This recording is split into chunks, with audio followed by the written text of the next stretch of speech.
Flor de ouro. Tá ouvindo? Ninguém tá ouvindo.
Boa noite, Fernanda.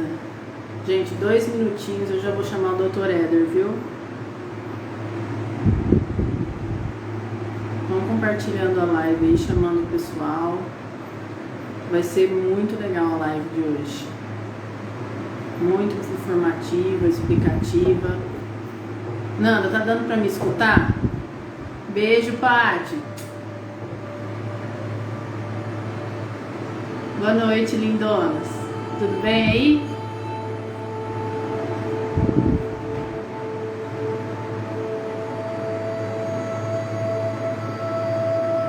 Patrícia me dando parabéns. Obrigada, Paty. Beijo.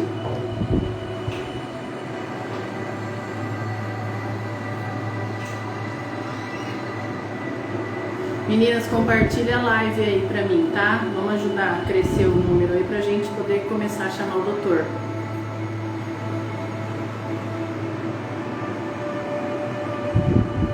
Vocês estão me escutando direitinho?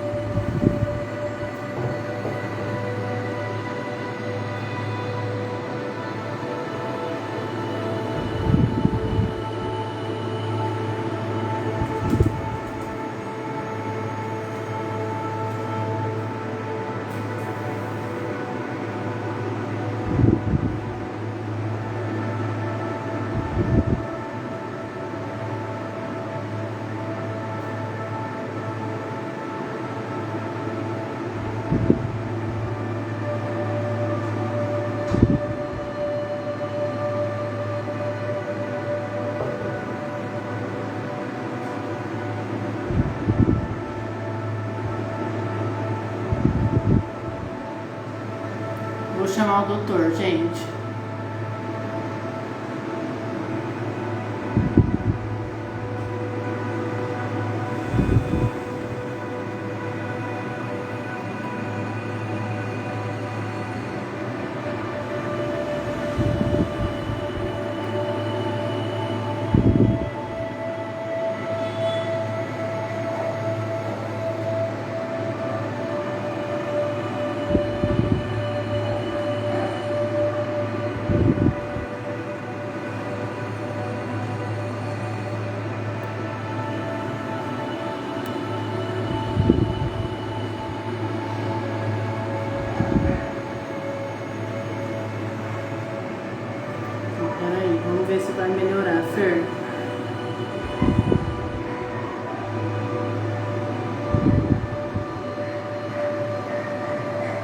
Melhorou, Fer?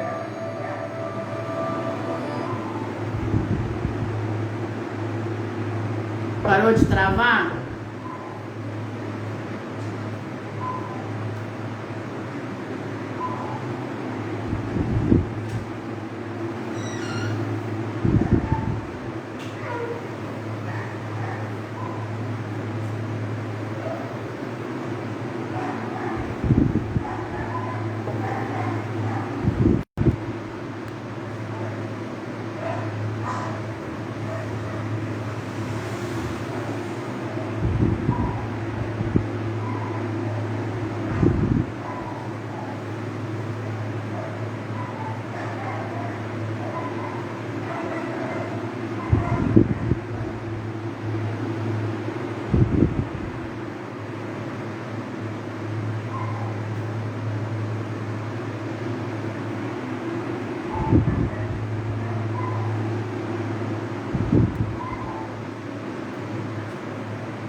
Oi, Cláudia, boa noite.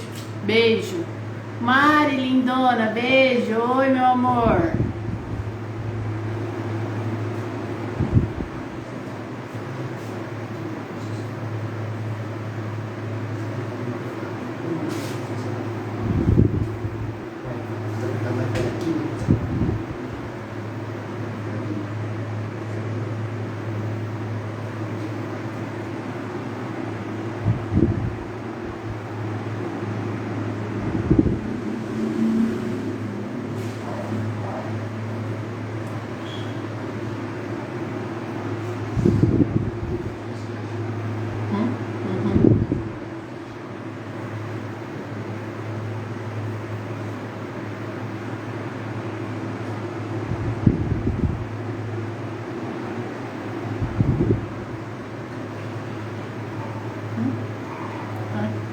Tô tentando chamar.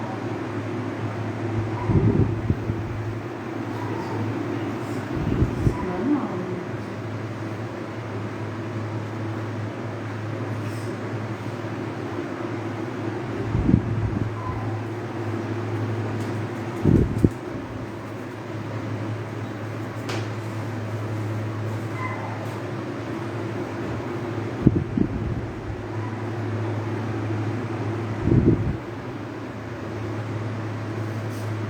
Gente, tô tentando chamar o doutor aqui. E o Insta tá me bugando.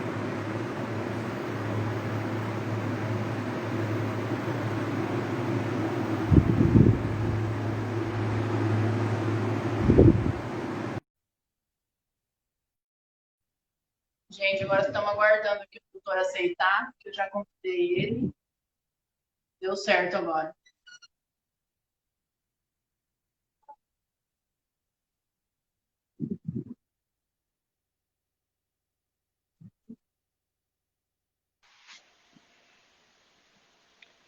Ah, agora foi. Boa Oi, noite, doutor. boa noite, tudo bom?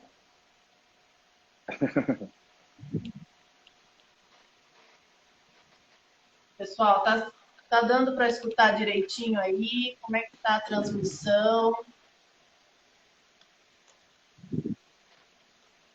Tá me escutando bem, doutor?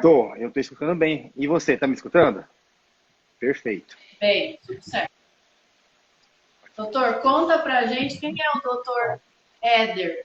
E o que o doutor Éder faz, apesar que todo mundo aqui já sabe, né? Tá Eu certo. fiquei ali, ó, a semana inteira. Bom, eu sou médico de formação, mas eu fiz duas faculdades. A minha primeira faculdade eu fiz biomedicina na cidade de Marília, na Unimar, onde eu estudei por 4 anos laboratório. Pós-formado na instituição da Universidade da Unimar, fui para Presidente Prudente, aonde trabalhei 11 anos em laboratórios de análises clínicas e junto com o meu trabalho eu fiz a faculdade de medicina, me formei e fiz a minha residência de infecto também na Universidade do Oeste Paulista. Hoje eu atuo Sim, na cidade de Ourinhos, né? Ourinhos e região, onde eu sim. atuo como infectologista. Gente, o doutor hoje estava na correria e não deu nem para a gente se falar muito hoje, né, doutor? Não deu. Hoje aqui os casos aumentaram muito, né? Hoje na minha cidade, na região, a gente não temos, se precisar de leito de UTIs, a gente não consegue ter pacientes, não consegue ter vagas em UTIs na nossa região. Eu estava no hospital de Certo. campanha, aquela hora que eu cheguei em casa, eu estava lá, Sim. muitos pacientes internados, pacientes graves, e a gente tendo que fazer medidas invasivas, mandando esses pacientes para outras cidades vizinhas, como Marília, Bauru.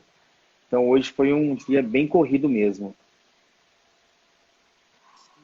Aí, pessoal, vocês estão vendo aí que a coisa está ficando pesada de novo aqui na região, né? Vamos ficar alerta aí com a situação, porque tá difícil. Vamos começar, doutor? Vamos lá.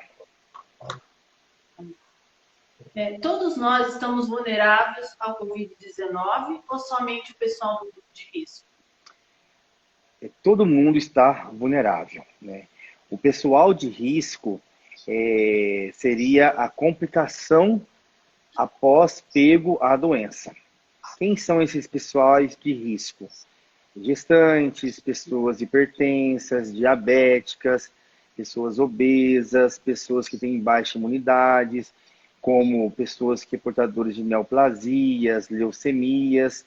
Então, todas essas são vulneráveis a pegar a doença e ter uma complicação a mais do que uma pessoa normal. Mas todo mundo está vulnerável a pegar esse tipo de doença, porque a transmissibilidade desse vírus é muito rápida, é muito alta, né? Graças a Deus que a letalidade dele é baixa.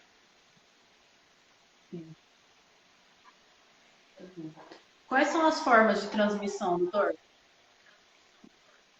As formas de transmissões do coronavírus é principalmente através de gotículas.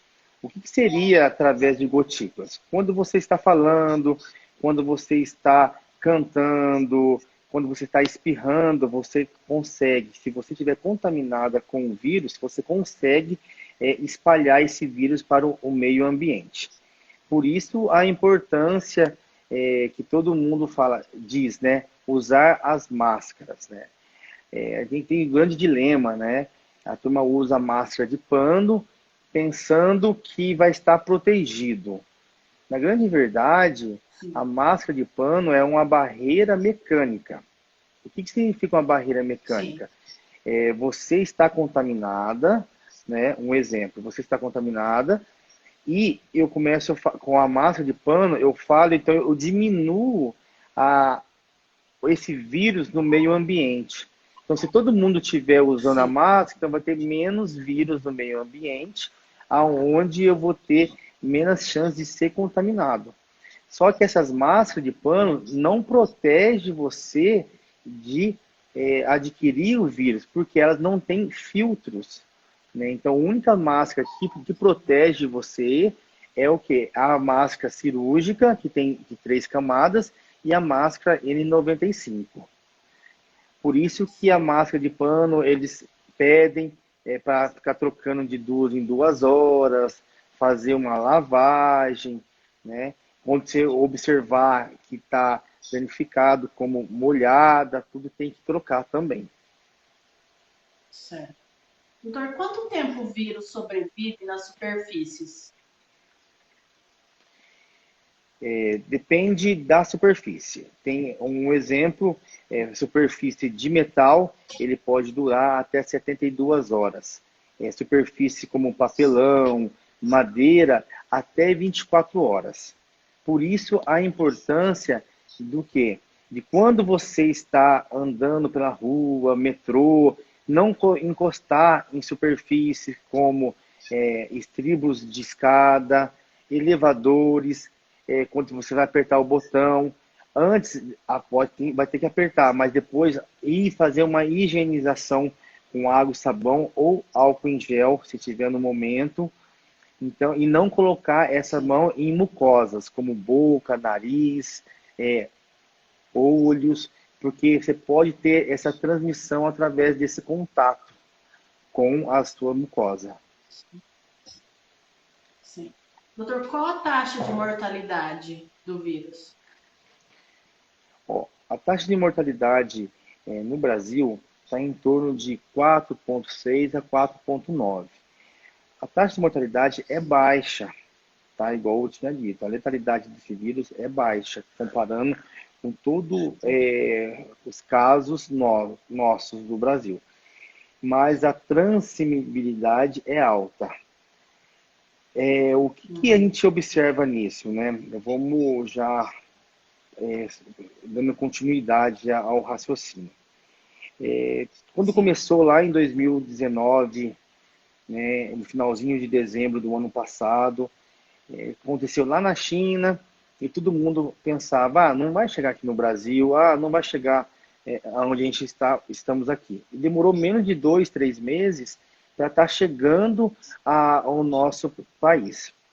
Quando chegou no nosso país, foi aquele boom, todo mundo correndo atrás de máscara, todo mundo correndo atrás de luva e foi fazendo contingência de um jeito, prefeituras de um outro, o governo do estado de um outro, o governo federal de um outro jeito, e todo mundo começou a defender o seu próprio estado. E o que acontece devido a isso? A gente teve uma grande perda, porque ninguém falava a mesma linguagem, todo mundo querendo tratar de uma forma que achava mais correta, e até a gente foi apanhando com isso e perdendo pessoas com isso, no forma de tratamento.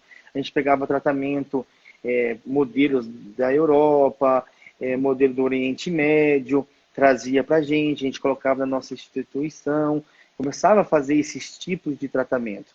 E a gente foi observando que esses tratamentos alguns davam resultados em alguns pacientes e outros pacientes evoluíam com um prognóstico ruim, aonde precisava ser internado e hospitalizado até em ambiente de UTI. Observamos nisso, a gente foi aprendendo ao decorrer desses meses, né, que a doença COVID ela tem duas fases. A doença COVID tem duas fases. A primeira fase, nós temos ela como uma replicação viral. E a segunda fase, como um quadro de inflamatório. Nessa primeira fase, onde você tem uma replicação viral, você tem que ter o seu sistema imune a produzir anticorpos neutralizantes contra esse vírus. E quem são responsáveis por isso? São os macrófagos, que são células do nosso sangue, células dendríticas, que apresentam partículas desse vírus aos linfócitos TCD4, TCD8, para a produção de anticorpos para neutralizar. E são nessa fase, na fase da replicação, que o seu organismo vai criar uma imunidade contra esse vírus. Passou dessa fase, você cai na fase inflamatória. Então, na fase inflamatória, onde você tem um aumento de catecolaminas, é o seu organismo produzindo uma inflamação, principalmente no seu pulmão. Mas lembrando que esse vírus ele é muito bem formado, ele pega tanto o sistema nervoso central, pulmonar e trato gastrointestinal. Então, a gente observou que se a gente tratar nessa primeira fase, a fase com um antibiótico de boa qualidade e um antiviral, a gente consegue chegar na segunda fase inflamatória com uma porcentagem menor de inflamação, ou seja, não vai replicar 100% do vírus no seu pulmão. E nessas menos replicações, a gente vai ter menos inflamação. E aí sim a gente entra com outros medicamentos para desinflamar esse pulmão. Então a gente foi aprendendo conforme foi a dança, né? A gente vai estudando, né? A gente vai fazendo testes, né? Até chegar num quadro de excelência para a gente tratar. Mas mesmo assim, depende muito da imunidade da própria pessoa, ver tanto de inflamatório que essa pessoa traz em seu organismo. Então depende muito de cada um a doença. Eu tenho pacientes, tem famílias que convivem no mesmo teto, o homem pegou e a mulher não pegou, os filhos também não pegaram, entende? Então, vai muito, sim, da parte imunológica de cada um. Sim. Não quer dizer que uma pessoa, por ser jovem, que ela vai pegar e vai poder abusar e vou pegar o vírus, vou ficar bem. Ela não sabe, Não sabe, né? E eu vou dar um exemplo para você, aqui na região da minha cidade, jovens de 20 anos, jovens de 27 anos, que compartilhavam narguile, né, um com o outro, Sim. morreram, e não tinha nenhuma comorbidade. Acho que foi tanto Olha só. a carga viral que estava naquele, vamos colocar, eu não sei como chamar, aquele pito do narguile, né?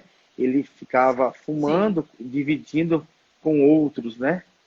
Aqui na cidade do interior tem muito isso, é narguile e tereré. Sim. Um compartilha Uhum. com o outro. Então, nessa época de pandemia, já vai uma dica aí. Não compartilhar objetos que vá em boca, não passando de boca em boca. Sempre tem o teu, Sim. somente, sozinho, individual. Certo. Doutor, então, o senhor conclui para a gente, o Covid-19, ele tem cura O Covid-19 tem cura. atualmente ou É, não? tem cura sim. Ele tem cura, só que, igual todos os vírus, ele tem um ciclo circadiano dele. Né? Todo vírus tem o dia de replicar e o dia de morrer. Tá? Todos os vírus, Certo. tá? Inclusive o coronavírus. Então ele tem cura. A gente observa que esse vírus, depois que a pessoa é contaminada, a imunidade dele está durando em torno de 3 a 4 meses. Já tem o caso de reinfecção de pessoas comprovadas aqui, tá? Que pegou em agosto, de 21 de agosto, e 12 de novembro reinfectou novamente. Né? A esposa Nossa. pegou e ele reinfectou. Então, esse vírus como é muito complexo. Então, a imunidade dele dura pouco. Por isso que até mesmo da Sim. vacina, a gente está, né, na fase 3 da vacina, então estão já tentando vacinar, vai começar a vacinação de milhares de pessoas, mas a gente não sabe como que vai ser esse resultado. Porque até mesmo pessoas que já Sim. pegaram o coronavírus puro, né, a imunidade dela está durando de 3 a 4 meses. E a vacina que já é um vírus atenuado, ou já é o RNA, o código genético do vírus também, como que vai reagir? Então fica tudo isso um Sim. ponto de interrogação, né?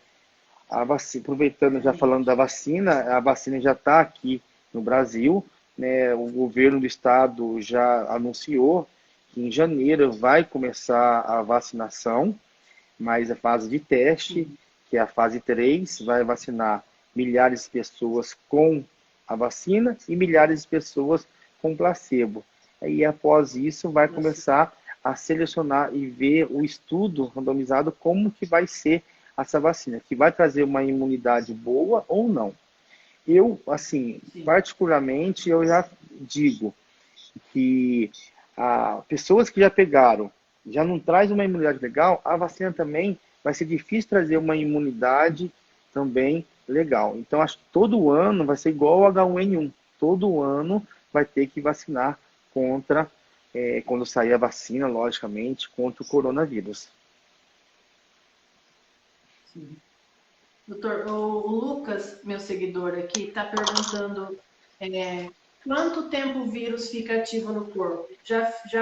Cai nessa pergunta que eu fiz para o senhor. Existe reinfecção? Você já colocou para a gente aí que tem. O vírus pode ser reativado no corpo também ou não? Não, o vírus não é reativado no corpo. Você consegue reinfectar. Até a pergunta que ele perguntou é pertinente, né? Segundo a CIB 75, a gente pode ter a replicação viral até o 8º dia. Após isso, você já está produzindo, já produziu anticorpos, tanto o IgM como o IgG, que já neutraliza esse vírus. Então, geralmente, quando esse vírus é neutralizado, você não transmite ele mais. Então, a fase de transmissão é na fase da replicação, que dura do primeiro dia até o 8º, 9º dia. Certo. Ele completando aqui, doutor, qual é o período em que a doença oferece mais riscos à vida? Tá? O período é na fase inflamatória, infelizmente. É do 9º dia até o 12º dia. A gente observa uma curva, né? A pessoa vem bem, tô bem, tô bem, tô bem. Chega no 7º dia, ela afunda. Começa com falta de ar, não consegue nem escovar o dente, nem tomar banho sozinho. Então começa a ter esses processos inflamatórios e começa a ter a hipóxia central, que a gente fala, ou seja, a falta de oxigênio central. Os lábios começam a ficar roxos, cansa em movimentos, pequenos movimentos, não um movimento brusco, mas pentear o cabelo já vai cansar. Então a gente observa que nessa fase é a fase que ele está piorando. Depois do 12º dia, eles começam a melhorar, e é visível isso, começa a melhorar, e vai 14º, 15º, 16 está ótimo, e sai como não tivesse tido nenhum tipo de infecção. A gente está observando também que sequelas pós-Covid. O que seria isso? Sim. Conforme vem essas inflamações, conforme vem esse processo de replicação viral, esse vírus pode formar trombos, microtrombos na circulação do corpo.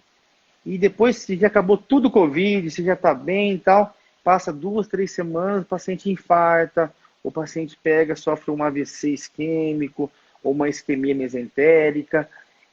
Por quê? Não tomou a profilaxia anticoagulante, né? Muitos trabalhos mostram que os cadáveres que eles fizeram a autópsia mostra essa formação desses trombos em região pulmonar, em região cerebral, em região de intestino. Então eles observam tudo isso. Então, uma dica para os colegas médicos, até mesmo para a população, tá? Sempre quando for tomar o medicamento do Covid, sempre questionar o médico se está tomando ou não um anticoagulante. Porque se tomar um anticoagulante é válido, né? Agora, se não tomar, corre o risco, depois de ser curado do Covid, ter sequelas que o Covid vai trazer mais para frente. Certo. Doutor, a Patrícia Mondelo está perguntando: exercícios respiratórios são eficientes para fortalecer o pulmão? São pessoas que estão infectadas por esse vírus. A fisioterapia respiratória é excepcional, tá? Tanto ela quanto a pessoa ficar de prona, né? É uma posição que a gente fala em meio médico, que é quando a pessoa fica de barriga para baixo e de bruço, né? Vamos colocar assim, porque aumenta aí, quando você fica nessa posição prona, ela aumenta a vascularização do pulmão, então você tem uma troca entre CO2 e O2 maior. Você pode ver que em várias UTIs, quando a pessoa começa a estar entubada, começa a ter uma relação de FO2 e O2 abaixo de 150, a gente tem que pronar os pacientes. O paciente fica mesmo de bruço em ambiente hospitalar. E é bom também deixar essa pergunta, foi pertinente, porque quem está infectado pelo coronavírus, ele faz uma sarcopenia. O que seria isso? Ele faz uma perda muscular.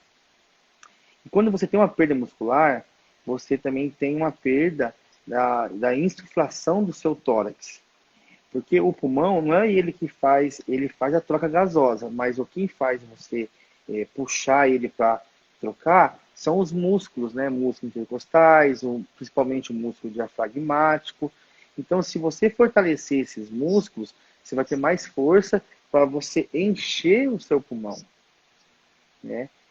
Agora, quem já tem o vírus, ele já não consegue comer, por quê?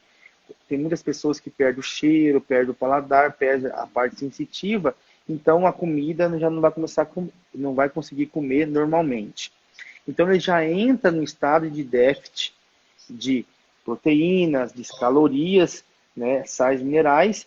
A hora que ele entra na UTI, então, ele perde aí coisas de 10 quilos em 2, 3 dias. Porque ele já vem vindo com déficit. E quando você perde isso, você perde gorduras, você perde músculo e você fica sarcopênico. Então, a importância aí da fisioterapia respiratória e até mesmo motora também. Certo. Doutor, a minha seguidora aqui, a Mari, está perguntando aqui. Eu não sei se é possível saber um grau, né? Mas qual o grau de gravidade para quem já tem um problema pulmonar? Tá.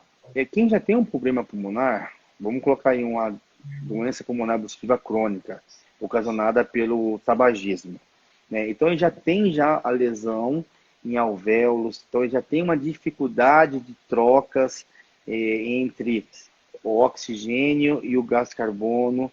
Quando você pega então o COVID, você consegue piorar isso, né?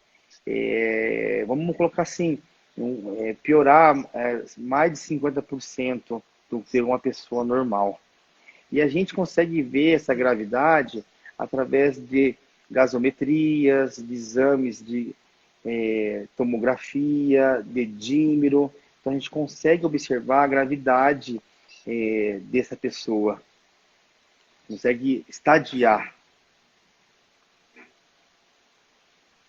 Doutor, você já falou, mas eu queria que o senhor desse uma explanada para a gente. Quem são as pessoas mais suscetíveis ao Covid e por quê? Vamos deixar bem claro para o pessoal. Então, as pessoas mais suscetíveis a pegar o coronavírus, né, o SARS-CoV-2, são as pessoas que têm fatores de comorbidades. São pessoas diabéticas, pessoas hipertensas, os idosos, gestantes, pessoas que têm uma imunidade baixa, como câncer, leucemias. Então, todas essas pessoas, né, que têm complicações já inflamatórias em seu próprio organismo. Então, são essas pessoas que é mais suscetíveis e, quando pega, são elas que vão agravar mais, né? Que corre o risco de ir para um ambiente intensivo e corre o risco de ir a óbito. Sim. Doutor, segundo relatos de jornais europeus, a segunda onda, o vírus está mais agressivo. Aqui no Brasil, no nosso estado mesmo, já tem algum caso dessa mutação que foi sofrida desse vírus aqui? Olha, o vírus, ele tem várias mutações, devido ao quadro de fatores ambientais, calor, frio. Mas quando eles colocam isso daí, a segunda onda está vindo, eu não acredito que seja uma mutação. Eu acredito que o que está acontecendo? As pessoas perderam medo. As pessoas estão indo em barzinhos, estão indo em cinemas, principalmente os jovens. Por quê? O brasileiro ele é muito de sair, de abraçar, de conversar. É festeiro, caloroso, né? Isso é. E aí o que está acontecendo? Então ele está indo nesses lugares e estão trazendo para dentro de casa, para os seus avós, para os seus pais, que já são de idade, que já têm comorbidades, E aí, quando está chegando para ir procurar um ambiente hospitalar, já estão chegando graves. Porque todo mundo pensa, né, que o coronavírus é uma gripinha qualquer, ser mesmo a imunidade. Mas a maioria, ele fica com febre, Peraí que deu uma travadinha, doutor. fraqueza nas pernas. Então, a maioria das pessoas sente esse tipo de sintomas. Então, nessa segunda onda que eles falam que está vindo mutação, pode até ser, igual eu expliquei, pode ter alguns fatores ambientais que pode fazer de uma mutação no vírus, igual todos. Mas aqui a gente observa essas gravidades é que estão demorando muito a procurar um serviço de saúde, tá? Fique em casa. A pior coisa que a gente fez um dia no coronavírus foi: você está assim, fique em casa. Só vai procurar a unidade de saúde se tiver com falta de ar. Tá errado, né? Você tem que procurar no primeiro dia de sintomas para ter um diagnóstico, para entrar com o medicamento da primeira fase, para depois entrar com outro medicamento da segunda fase. Então, o grande erro nosso foi esse: fique em casa. Daí, quando o paciente vai procurar já a unidade de saúde, já está grave, né? Já replicou 100%, então eu vou ter 100% de inflamação. E a pessoa que já tem essa comorbidade, é difícil sair depois dessa. Verdade. Doutor, tem uma previsão, assim, exata de vacinação aqui para o estado de São Paulo? O governo Dória, ele disse que em janeiro já vai estar iniciando os testes, né, da Coronavac, aí para estar imunizando a população. Mas para ter um resultado seguro, né, eu acredito que vai mais aí até o meio do ano, para ter uma efetividade boa dessa vacina. Eu estou muito esperançoso, né, para essa vacina, porque eu acho que é a única solução, né, nesse momento para a gente tentar acabar com o coronavírus. Mas todo ano eu falo para você, isso vai ser difícil acabar. Todo um ou dois vai ter o coronavírus. Vai ser difícil acabar. Doutor, o senhor acha que a vacina do Covid, do corona, a gente vai acabar tendo que fazer igual H1N1 todo ano Todo para se ano. vacinar? Todo ano, isso, todo ano. E vai ser interessante que vai ser sazonal, né? Todo ano, na época nossa de frio, vai vacinar. Na época de calor, como lá no outro lado tá frio, eles vão lá, pegam as cepas desses coronavírus de lá, da H1N1, traz para cá para fazer a vacina, para quando chegar aqui, tá imunizado com isso aqui. Então, uma vez lá, outra vez aqui. Então, vai virando um lado por outro. Doutor, tem uma pergunta aqui da Débora.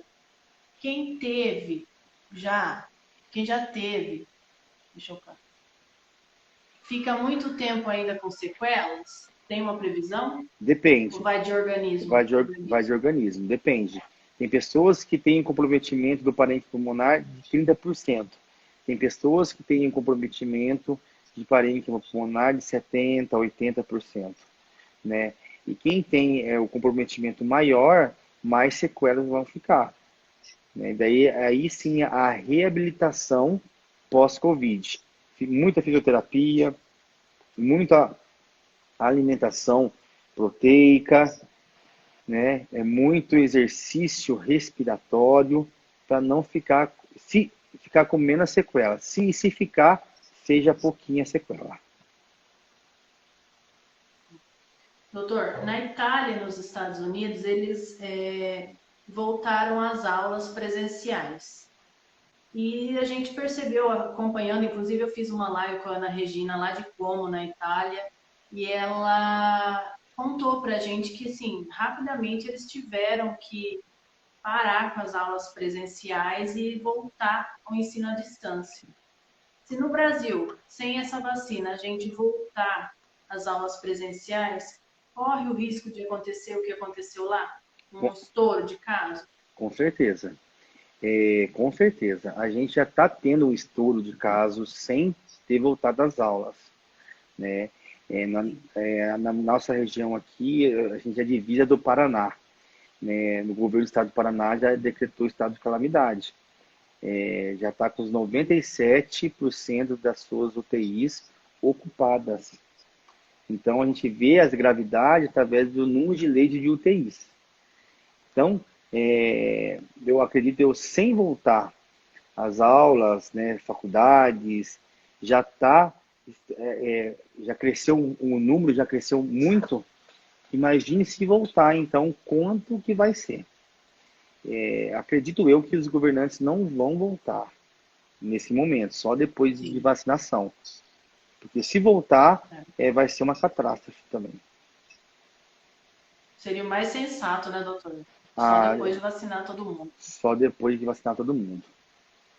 Com certeza. Tem mais uma pergunta aqui do Lucas. Geralmente as pessoas são internadas a partir de quantos dias, doutor? Há relato de pessoas que foram internadas depois de um mês? Ó, há relato que daí pode ficar sequelas do próprio coronavírus.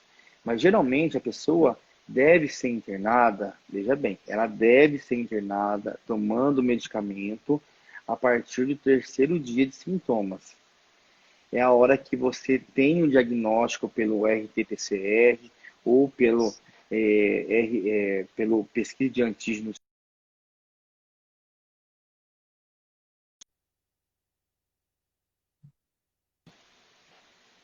Por que internado? Aqui a gente usou, na nossa cidade, internação para quê? Além de a pessoa ser tratada, a gente está colaborando com a sociedade dessa pessoa não ficar exposta, passando esse vírus para outras pessoas. Porque, eu vou ficar em casa em isolamento. Mentira, não fica em casa em isolamento. Você fica dentro do seu quarto, mas vai vir a sua mãe para entregar uma comida para você, vai vir um carteiro que vai apertar o teu interfone, você vai sair lá fora buscar, vai vir gente visitar você. Então, não adianta. Então, a minha recomendação, tem o coronavírus? Interna. É difícil, mas você vai ser tratado, você vai colaborar de não passar para os entes queridos seus, principalmente para os seus avós, para os seus pais, que já pode ser de idade, e você vai colaborar com a população, não deixando esse vírus, não transmitindo esse vírus para mais. Doutor, e quais as suas considerações que você está ali no dia a dia, né, vendo pacientes, vendo as pessoas que estão lá, como é que é essa loucura, né? Porque é uma loucura isso. Você está ali dia a dia, um dia você perde um paciente, um dia você consegue salvar outro. Conta pra gente. Ó, por minha experiência, é triste as famílias perdendo seus entes queridos. Por quê? Quando você morre, tem um diagnóstico de coronavírus e você morre, a família não tem o direito nem de velar esse paciente, né? Então, essa pessoa é enterrada com um saco plástico, bem embalada, para não vazar gases, né? O caixão dela é lacrado, então você não tem velório, né? Então você não consegue ver. E outra, quando uma pessoa é internada, você não pode receber nem visita. Então é muito triste, a pessoa entra no hospital, ficou internada, a família já não tem mais contato com ela, só mesmo contato por telefone. Porém, se essa pessoa ficou ruim, não vai conseguir falar por telefone. Então foi a última vez que a família viu. Então, a minha consideração é observar muito, não fazer aglomerações, usar sempre máscaras, álcool em gel, distanciamento social, porque evitar essa propagação desses coronavírus entre familiares. Proteja os seus entes queridos, tá? Porque é triste você ver uma pessoa querida sua pela última vez que entrou no hospital e depois sai de lá só embalado, você nem sabe como que foi, se sofreu ou não. Então a gente vê essas angústias dos próprios familiares. Sim. Doutor, eu vou abrir aqui. Alguém tem mais alguma pergunta para fazer para o doutor, para a gente finalizar?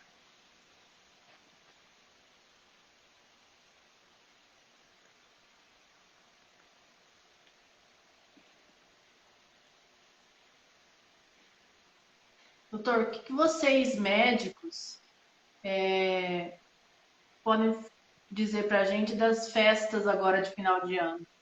Qual o medo de vocês em relação a isso? Olha, teve, né, a política, né, teve aglomerações em tudo, né, a gente está pagando aí agora as consequências das políticas municipais que teve aí dia 15 de novembro. A gente está pagando ainda sobre isso. Recomendações. Festa de finais de anos, acho que vai ser um ano meio complicado em ter festas, né? Ah, mas muita gente vão fazer. Ah, porque muita gente não acredita. Já teve paciente que chegou perguntando, mas é verdade isso mesmo, doutor? Porque na minha família ninguém pegou. Eu falo, é verdade. Então, se for ter festa, evitar o máximo de pessoas. Não, em vez de chamar 50 pessoas, chama 10. Né? Evita muitas aglomerações. Tem uma coisa que acho que é muita dúvida, não, são os exames. Né? Muitas pessoas vai visitar os pais, você chega em mim e fala assim, doutor, pede o exame para mim ir lá visitar meu pai, que já faz 2, 3 semanas que eu não vejo. Então, a gente tem exames que a gente pega na parte da replicação viral e tem exames que a gente pesquisa anticorpos que o teu próprio organismo fez. O que o exame, o mais específico, o melhor, que não tem erro, é o RT-PCR, que é o exame de suave, que deve ser colhido quando tem sintomas do terceiro ao sétimo dia. Após isso, não adianta você querer colher, porque vai dar um resultado falso negativo. Você pode ainda estar com o vírus e transmitindo. Então, é uma dica que sempre depois do 8º dia, coletar quem? Pesquisa de anticorpos totais ou a pesquisa de anticorpos IgM e IgG. Porque você vai precisar daí, no seu sangue, se você tem anticorpos contra esse vírus. Então, a dica aí para pessoas que querem ver os pais, né? Faça o exame. É difícil, dói um pouquinho, dói, mas antes de ir, você já vai precavido para não deixar ter essa disseminação entre familiares. Exatamente. É melhor doer um pouquinho fazer o exame do que depois sentir a dor da perda, né, doutor? Com certeza, com certeza. Doutor, tem alguma consideração para fazer para a gente terminar?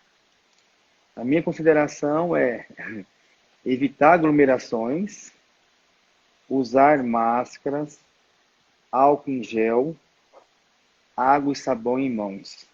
Essa aí é o que está salvando e que está evitando a contaminação desse novo inimigo nosso invisível, que é o coronavírus. Doutor, quer passar para a gente onde o senhor atende, o endereço do seu consultório? Fica à vontade. Tá. Eu atendo aqui na cidade de Ourinhos, né, na rua Dom Pedro I, no Centro Médico, próximo à Santa Casa, a sala 84, no 8º andar.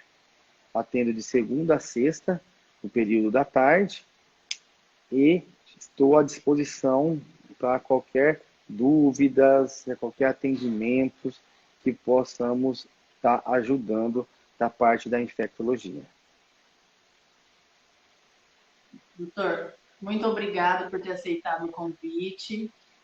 E, gente, foi assim, eu achei ele aqui no Instagram e comecei a pesquisar vídeos dele. Se vocês forem lá no YouTube digitar o nome do Dr. Éder, vai aparecer bastante vídeos dele lá. Já vi entrevistas dele na Nativa.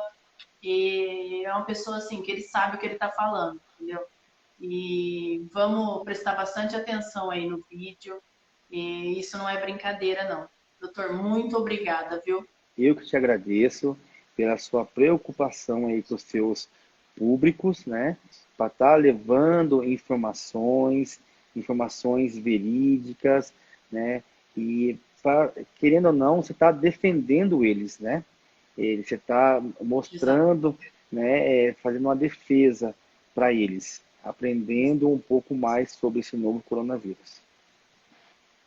Eu costumo dizer que, assim, a informação e a educação é uma coisa que ninguém tira da gente, né? Com certeza, com certeza. Muito obrigada, viu? Um bom fim de semana para você. Igualmente para vocês. Tenha uma boa noite. Obrigada.